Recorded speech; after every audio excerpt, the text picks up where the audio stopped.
Hello, I'm deathVANQUISHED. BioMonkey is still out due to his Xbox 360 being in the shop, and that is just one of the topics I will hit on today.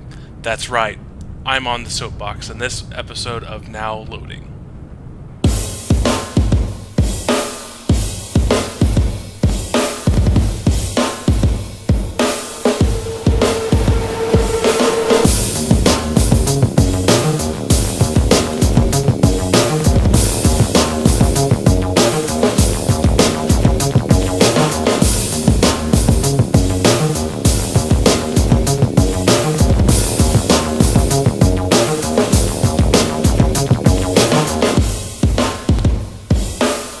Alright, here we go.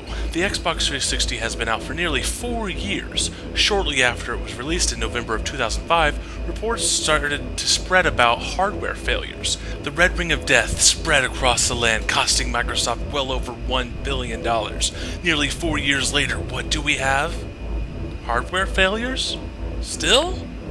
You must be joking. Surely everything is better, right? Nope. Oh, hello there, E74. Did you come to kill my Xbox 360 today? Well, thanks a lot. Ring, ring, ring, ring. Microsoft, I need a new 360. What's that? I have to provide my own box because the cost of cardboard is too much because you're replacing too many Xbox 360? Wow, that's pretty lame.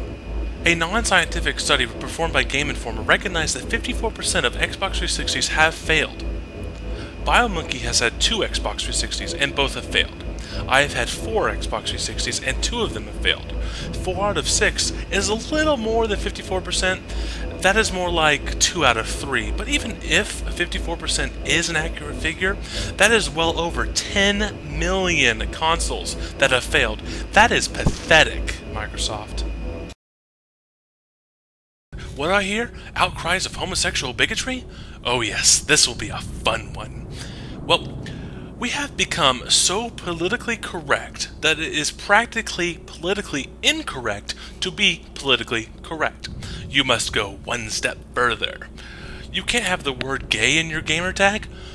Boo, who cares? That is done for your own protection, because while you may just want to have the name Gay and Proud or Gay Tony, other players, well, like the rest of the people on Xbox Live, are going to have slanderous terms towards gays in their gamer tag. And then you will be bitching about how Microsoft doesn't do anything to these people, or you'll be bitching about the people who are screaming at you for being gay. I mean, it's lose-lose. I know, you feel persecuted, that you can't fully express your sexuality on Xbox Live, but let's face it, you play games on Xbox Live. You're not there to have in-depth discussions about the sociological impact of homosexuality in a Christian-based society. It does not work. Go to YouTube to express yourself, or Facebook, or Twitter, or whatever social medium you use. Xbox Live is for games. If you want to discuss something, that's what your friends list is for. That's what the party system is for. That's it. Oh, and about Shadow Complex, Orson Scott Card is allowed his freedoms just like the rest of you. Just because a male lead saves a female lead, it does not make it anti-homosexual rhetoric. Legend of Zelda isn't anti-homosexual, neither is Super Mario Bros., nor Uncharted, Gears of War 2, or even Halo. On to cries about racism in gaming. There aren't enough black heroes is one of the main complaints that has been voiced so loudly. The problem with this statement is that a lot of people don't know of any black heroes. There were plenty of great black men in the civil rights movement that are heroes to millions upon millions of people, but you can't have a game based on that. Or one that will sell well. Of course there were black heroes that fought for the Union in the Civil War, but as the History Channel has shown us, Civil War games sell terribly and aren't very fun. Sorry, but gamers don't like to have enough patience to reload a gun for over 5 seconds. Why isn't there a game about the Buffalo Soldiers? No clue. Honestly, no clue at all. With all of our World War II games out there, there should be a game about the Buffalo Soldiers. But just because there isn't one, that doesn't mean that the game industry is racist.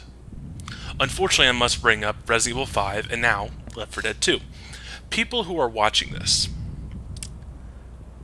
America is not Earth. The United States of America is not a planet.